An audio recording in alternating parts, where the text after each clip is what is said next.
Hello everyone, once again welcome to my channel. मैं हूं मोनिका और आज हम सीखेंगे क्लास 11th की बुक हॉर्नबिल का chapter number 1, that is the portrait of a lady. The portrait of a lady has been written by Khushwant Singh. जो खुशवंत सिंह है वो काफ़ी फेमस राइटर रहे हैं। He was born on 2 Feb 1915 and was died in 20th March 2004. His death was quite natural, and he was a great writer, author, lawyer, diplomat, and journalist. And he was a great politician as well. जब India और पाकिस्तान का partition हुआ था तो उस time पे उस partition से इंस्पायर्ड होकर उन्होंने एक फेमस बुक लिखी थी जिसका नाम था अ ट्रेन टू पाकिस्तान, जो कि काफ़ी फेमस हुई थी और जिसके लिए उनको काफ़ी सराहा गया था, उनकी काफ़ी तारीफ़ की गई थी। So this is all about the Khushwant Singh. Now come to the title of the chapter, that is the portrait of a lady. What does it mean by portrait? Portrait होता है किसी को डिस्क्राइब करना। इस chapter में उन्होंने एक lady को डिस्क्राइब किया है जो कि और कोई नहीं, उनकी खुद की ग्रैंड मदर है। जो उनकी ग्रैंड मदर हैं उन्होंने इसमें बताया है इस चैप्टर में that what kind of relationship they both were enjoying, कि किस तरह का रिलेशनशिप वो आपस में एंजॉय करते थे। जब वो छोटे बच्चे थे तो उनका रिलेशनशिप कैसा था, और जब वो बड़े हुए तो हाउ शी स्टार्टेड बिहेविंग, मतलब जो उनका रिलेशनशिप था वो किस तरीके का हो गया था।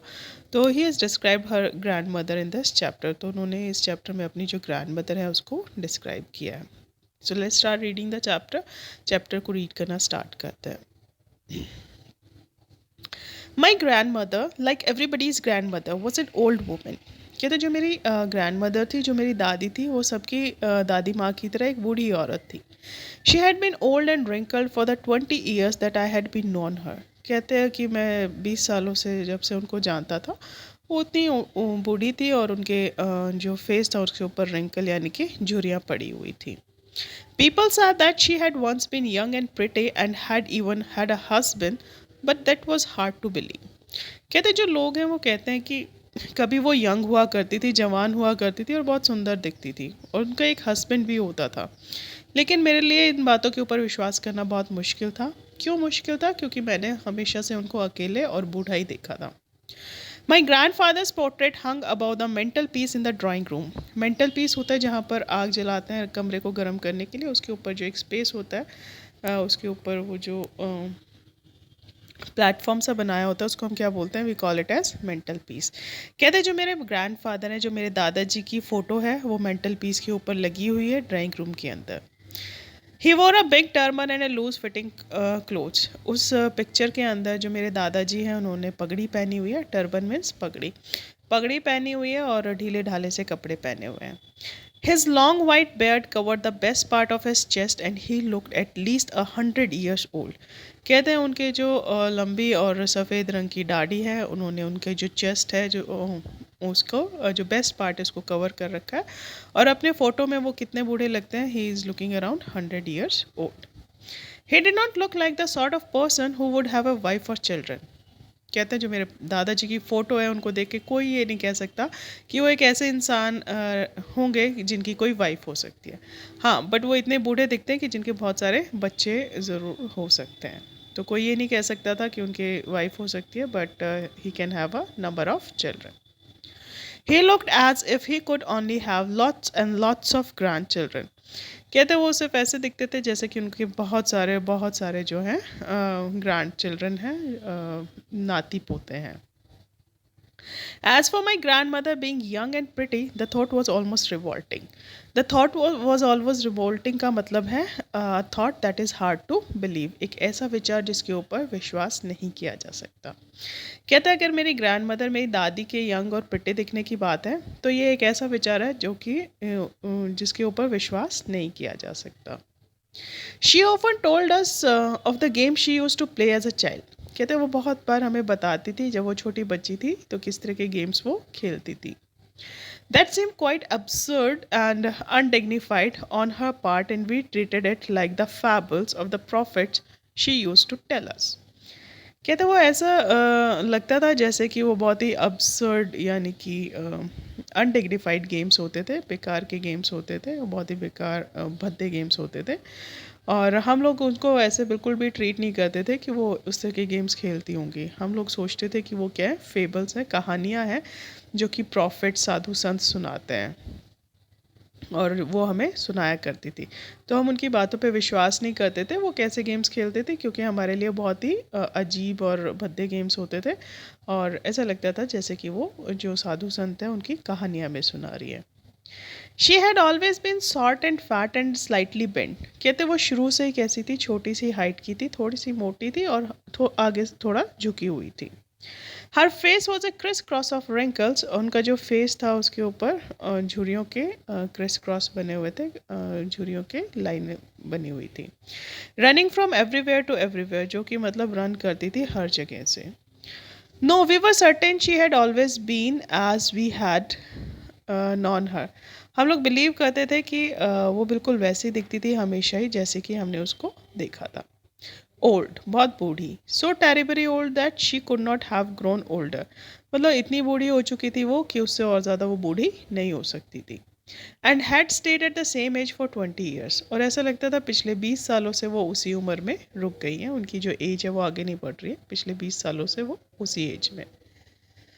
She could never have been pretty but she was always beautiful. कहते वो कभी भी प्रिटी नहीं थी, लेकिन वो हमेशा सुंदर दिखती थी। She was very beautiful. वो मतलब बूढ़ी थी लेकिन बहुत सुंदर दिखती थी।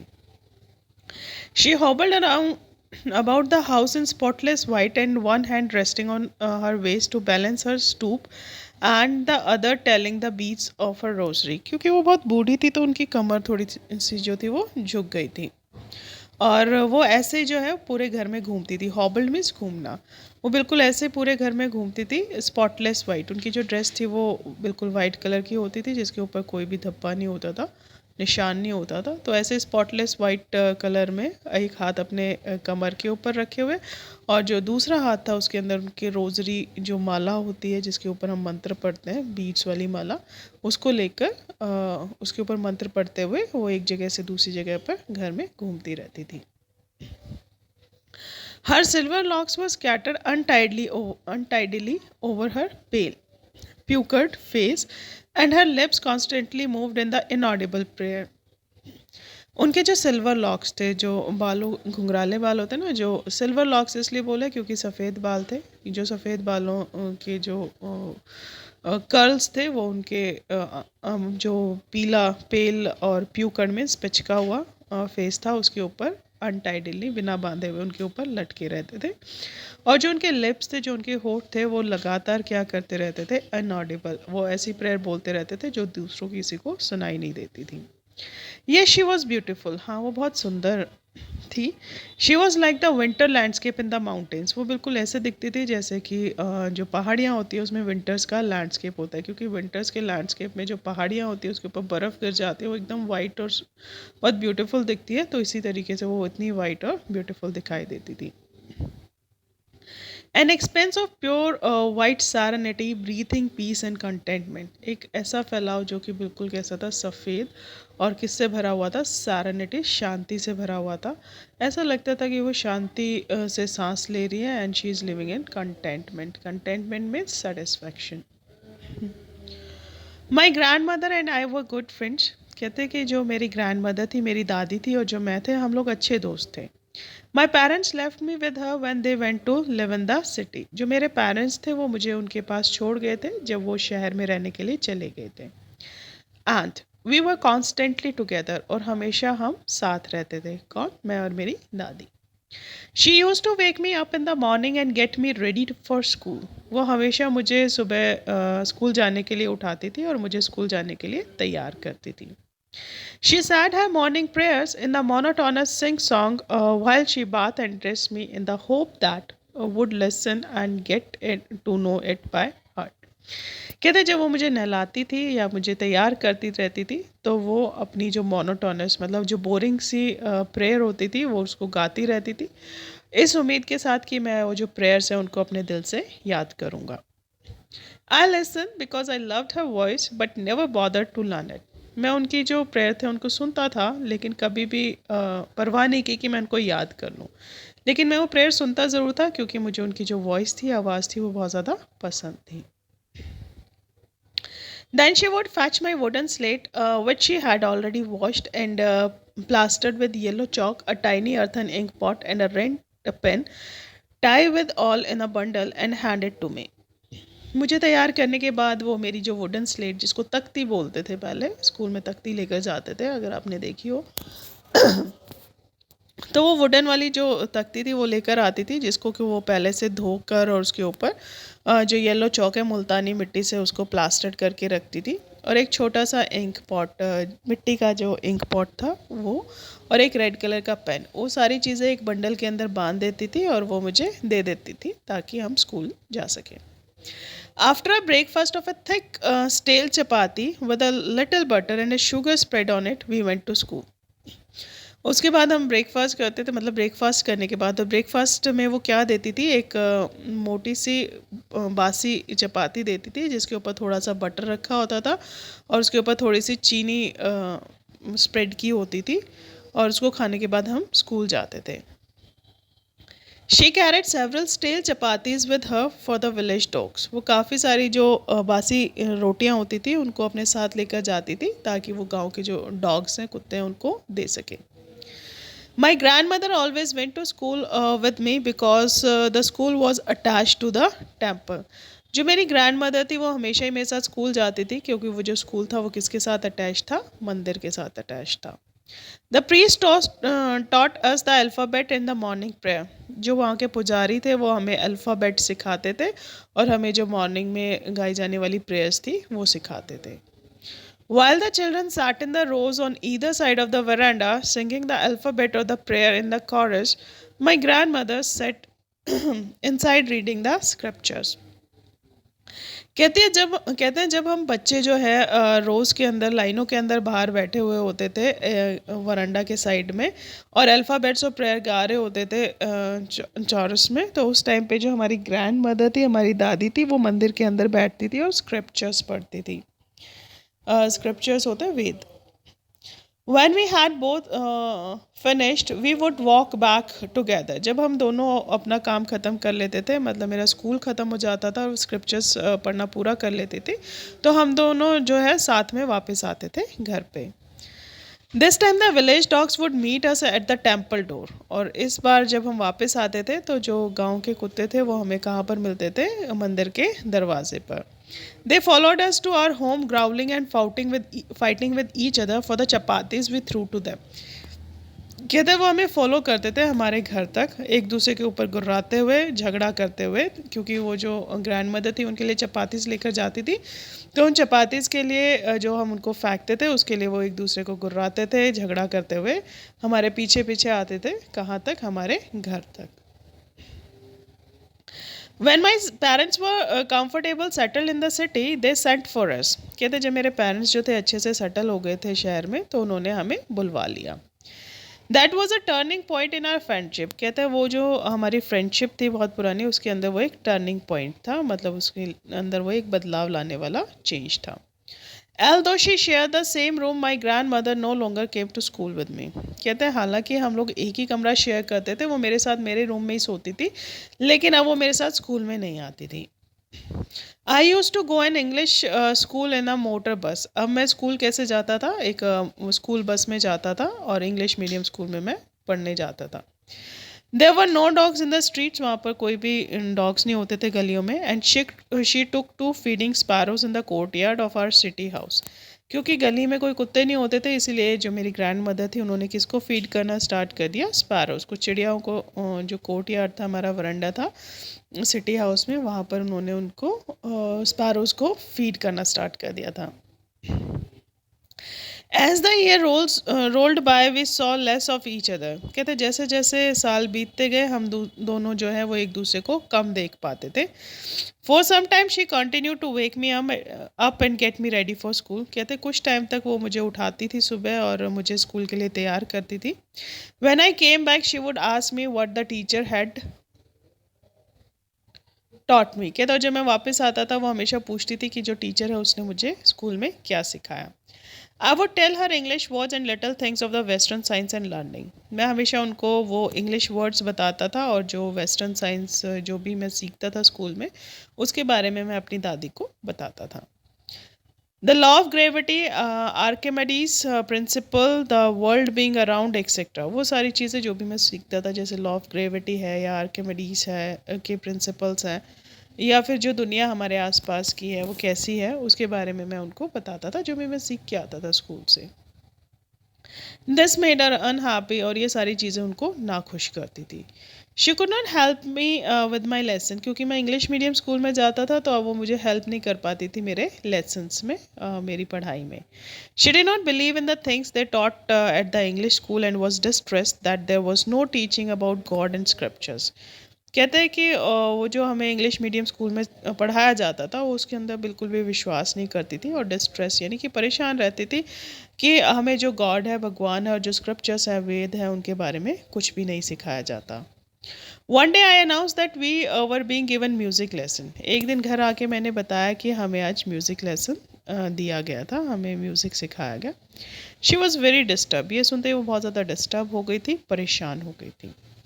To her music had lewd association, क्योंकि उनके लिए जो म्यूज़िक है उसका किससे एसोसिएशन है, ल्यूड एसोसिएशन है, यानी कि जो निचले तबके के लोग हैं वो ऐसा करते हैं, मतलब जो अच्छे लोग हैं वो म्यूज़िक नहीं गाते हैं, जो जो मतलब लो कैटेगरी के लोग होते हैं, वो ही जो है वो म्यूज़िक में पार्टिसिपेट करते हैं। She has a lute association. It was the monopoly of harlots and beggars. उनके लिए जो म्यूज़िक था वो किसकी मोनोपोली था, मोनोपोली होती है किसी का एक अधिकार, वो किसका मोनोपोली था, जो हार्लोट्स होते हैं, प्रॉस्टिट्यूट्स जो होते हैं ना, उनको हार्लोट्स बोला जाता है। कहते हैं वो एक अधिकार था जो भिखारी होते थे उनका, और जो प्रॉस्टिट्यूट्स होते हैं उनका एक अधिकार है। And not meant for gentlefolk, और वो बिल्कुल भी जो जेंटल फॉक है उसके लिए नहीं है। She said nothing but her silence mean disapproval. उन्होंने कुछ कहा नहीं, लेकिन उनकी जो चुप्पी थी उससे हमें पता चल गया था कि वो इसको बिल्कुल भी अप्रूव नहीं करती है, वो जो उनकी नाराज़गी है वो उससे शो हो गई थी। She rarely talk to me after that, उसके बाद उन्होंने मुझसे बात करना कम कर दिया, वो बहुत कम बात करती थी, मतलब रेयरली मीन्स मुश्किल से मुझसे बात करती थी। When I went up to university, I was given a room of my own. जब मैं यूनिवर्सिटी में मेरा एडमिशन हुआ तो मेरे को अपना अलग से रूम मिल गया। I got a separate room. The common link of friendship was snapped, जो हमारा कॉमन लिंक था फ्रेंडशिप का, जो हम एक रूम में रहते थे, वो भी स्नैप्ड हो गया, वो भी टूट गया। My grandmother accepted her seclusion with resignation. जो मेरी ग्रैंड मदर थी, सेक्लूशन होता है एकांत, उन्होंने जो अपना एकांत था उसको एक्सेप्ट कर लिया था, उसको मतलब मान लिया था कि अब उनको अकेले ही रहना है। She rarely left her spinning wheel to talk to anyone. अब वो मतलब अपने आप में ही बिज़ी रहती थी, वो हमेशा अपना जो स्पिनिंग व्हील था, चरखा था, उसके साथ बिज़ी रहती थी, और वो किसी से बात नहीं करती थी, वो रेयरली मतलब बहुत कम बात करती थी। From sunrise to sunset she sat by her wheel spinning and reciting prayers. सुबह से लेकर शाम तक वो अपने चरखे के ऊपर बैठी रहती थी और उसके ऊपर स्पिन करती रहती थी, मतलब वो जो व्हील था उसके से वो धागे बनाती रहती थी, और अपनी जो प्रेयर्स थी, जो उनके भजन थे, उनको गाती रहती थी। Only in the afternoon she relaxed for a while to feed the sparrows. सिर्फ दोपहर को वो थोड़ी देर रेस्ट करती थी, जब वो जो चिड़िया होती थी उनको खाना खिलाती थी। While she sat in the veranda breaking the bread into little bits, hundreds of little birds collected round her, creating a veritable bedlam of chirping. Veritable का मतलब होता है, वेरिटेबल मीन्स वास्तव में, क्लियरली। बेडलाम होता है साइलेंस, और चिरपिंग्स मीन्स जो चहचहाट की आवाज़ होती थी। कहते दोपहर को वो सिर्फ आधा घंटा रिलैक्स करती थी, जो अपनी चिड़ियों के साथ बिताती थी, उनको खाना खिलाती थी। जब वो वरांडा में बैठ जाती थी और जो ब्रेड होती थी उसको छोटे छोटे टुकड़े करके वहाँ पर जो हज़ारों की तादाद में जो बर्ड्स आ जाती थी उनको वो फीड करती थी। और वो इतना शोर मचाती थी, ऐसा लगता था जैसे कि मतलब जो असाइलम जैसे पागल खाने में जितना शोर होता उतना ही शोर वहाँ पर होता रहता था। Some came and perched on her legs, कुछ जो चिड़िया आती थी उनके ऊपर बैठ जाती थी, उनके लेग्स के ऊपर पर्च मतलब चोंच मार देती थी। अदर्स ऑन हर शोल्डर्स, कुछ उसके उनके कंधों पर बैठ जाती थी। Some even sat on her head, और कुछ तो उनके हेड पे, सिर पे भी बैठ जाती थी। She smile but never shoot them away. वो सिर्फ स्माइल करती थी लेकिन उनको कभी भगाती नहीं थी। She used to be the happiest half an hour of the day of her. उनका जो पूरा दिन होता था वो सब, उसका जो बेस्ट पार्ट होता था वो आधा घंटा ही होता था जिसमें वो सबसे ज़्यादा खुश रहती थी। When I decided to go abroad for further studies, I was sure my grandmother would be upset. कहते हैं जब मैंने डिसाइड किया यूनिवर्सिटी कंप्लीट करने के बाद कि मैं 5 साल के लिए विदेश पढ़ने जाऊंगा, तो मुझे पूरा विश्वास था कि जो मेरी ग्रैंड मदर है वो थोड़ा सा अपसेट होगी, उदास हो जाएगी। I would be away for 5 years। मैं 5 साल के लिए उनसे दूर हो जाऊंगा। And at her age one could never tell. और उनकी उम्र में ये कोई भी नहीं कह सकता। But my grand mother could. लेकिन जो मेरी ग्रैंड मदर थी, मतलब उनकी एज इतनी हो गई थी कि कोई कुछ नहीं कह सकता कि वो कब एक्सपायर हो जाए। लेकिन जो मेरी ग्रैंड मदर थी, she was not even sentimental. कहते हैं वो तो बिल्कुल सेंटिमेंटल, इमोशनल भी नहीं हुई। मतलब अपसेट सैड होना तो दूर की बात है, वो बिल्कुल इमोशनल भी नहीं हुई इस बात से कि मैं दूसरे देश में पढ़ने जा रहा हूँ। She came to leave me at the railway station but did not talk or show any emotion. वो मुझे छोड़ने आए रेलवे स्टेशन के ऊपर, लेकिन उन्होंने मुझसे बात नहीं की, क्योंकि वो हमेशा प्रेयर करती रहती थी, बात नहीं करती थी। तो उन्होंने मुझसे कोई भी बात नहीं की और ना ही कोई ऐसा इमोशन शो किया जिससे मुझे ये लगे कि वो उदास है या अपसेट है। हर लिप्स मूव्ड इन प्रेयर। जो उनके लिप्स थे वो अभी भी जो प्रेयर थे, भजन थे, उनको गा रहे थे। Her mind was lost in prayer. जो उनका माइंड था वो जो प्रेयर थी, भजन था, उसमें खोया हुआ था। हर fingers were busy telling the beads of her rosary. और जो उनकी फिंगर्स थी वो जैसे जो बीड्स होते हैं, मोती होते हैं, उनको फिरा, रोजरी की जो माला थी उसको फिराने में लगे हुए थे। Silently, she kissed my forehead, and when I left, I cherished the most imprint as perhaps the last sign of physical contact between us. कहते हैं उन्होंने मुझे फॉरहेड, मेरे माथे के ऊपर किस किया और मैं बहुत खुश हुआ इससे, क्योंकि उनके जो गीले होठ थे उसके जो इम्प्रिंट होता निशान बन गए थे मेरे माथे के ऊपर। और मैं उनको चैरिश कर रहा था, मैं उसको एंजॉय कर रहा था, क्योंकि मुझे ये लगा था कि ये हमारे बीच में लास्ट फिजिकल कांटेक्ट है, ये मुझे लास्ट टाइम किस कर पा रही है, इसके बाद शायद वो नहीं कर पाएंगी, क्योंकि वो बहुत बूढ़ी थी, तो पता नहीं कि वो कब एक्सपायर हो जाए। तो इसलिए वो उसको चैरिश कर रहा था, इसको एंजॉय कर रहा था, उन इम्प्रिंट्स को, उन निशानों को। But that was not so. कहते लेकिन ऐसा बिल्कुल भी नहीं था। After 5 years I came back home and was met by her at the station. कहते 5 साल बाद मैं घर आया और उनसे मैं स्टेशन पर ही वापस मिला। She did not look a day older. कहते 5 साल बाद भी वो बिल्कुल वैसी ही दिख रही थी, वो बिल्कुल भी एक दिन भी बूढ़ी नहीं दिखाई दी। She still had no time for words. आज भी उनके पास मतलब बातें करने के लिए टाइम नहीं था। And while she clasped me in her arms, I could hear her reciting her prayers। और जब उन्होंने मुझे अपनी बाहों में भरा, clasp मीन्स अपनी बाहों में जकड़ा, तो भी वो जो थी वो क्या कर रही थी, मैं सुन सकता था कि वो अपने भजन ही गा रही थी। Even on the first day of my arrival, her happiest moment were with her sparrows, whom she fed longer and with frivolous rebukes। Frivolous means जानबूझकर जो हम करते हैं, मतलब हल्की फुल्की सी। रिब्यूक होता है डांट लगाना। कहते हैं जब मैं वापस आया 5 साल के बाद, तब भी उनका जो हैप्पीएस्ट मोमेंट था, जब से सबसे खुशी वाला जो टाइम था, वो उनकी चिड़ियों के साथ ही बीत रहा था, जिनको कि वो मतलब फीड करती थी, खाना खिलाती थी और उनको हल्की हल्की सी डांट लगा देती थी। In the evening a change came over हर। मतलब शाम आते आते उनके बिहेवियर में थोड़ा सा चेंज आया। She did not pray. उन्होंने प्रे करना छोड़ दिया। She collected the women of the neighbourhood. उन्होंने क्या किया, अपनी जो पड़ोसियों की जो औरतें थी उनको बुलाया। गोट एन ओल्ड ड्रम। एक पुराना सा ढोलक लिया एंड स्टार्टेड टू सिंग। और गाना गाना शुरू कर दिया। For several hours she thumped the sagging skin of the dilapidated drum. Dilapidated होता है जो ख़राब हो चुका है। सैगिंग का मतलब होता है ढीली पड़ चुकी है, मतलब जो उसकी स्किन ढीली हो गई थी ड्रम की, ढोलक की। वो काफ़ी सारे घंटों तक वो उस फटे पुराने से ढोल को बजाती रही। And सैंग of the home coming of warriors. और गाने गाती रही। कौन से गाने गाते रही? वो वाले गाने गाते रहे जिसमें कि वो जो वॉरियर्स जो होते हैं, जो वॉर पे चले जाते हैं, उसके बाद जब वो जंग जीत के वापस आते हैं, तो उनसे रिलेटेड वो जो गाने थे वो गाती रही। We had to persuade her to stop to avoid overstraining. हम लोगों ने कोशिश की उनको रोकने की। परsuade होता है मनाना।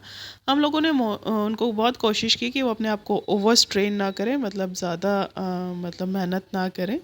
तो हम लोग कोशिश कर रहे थे उनको मनाने की। That was the first time since I had known her that she did not pray. कहते ये पहली बार ऐसा हुआ था जब से मैं उनको जानता था कि वो प्रेयर नहीं कर रही थी। और पहली बार वो मतलब ढोलक बजाने में बिजी हुई थी, वो प्रेयर नहीं कर रही थी। जब से मैं उनको जानता था तो ऐसा पहली बार ऐसा हुआ था।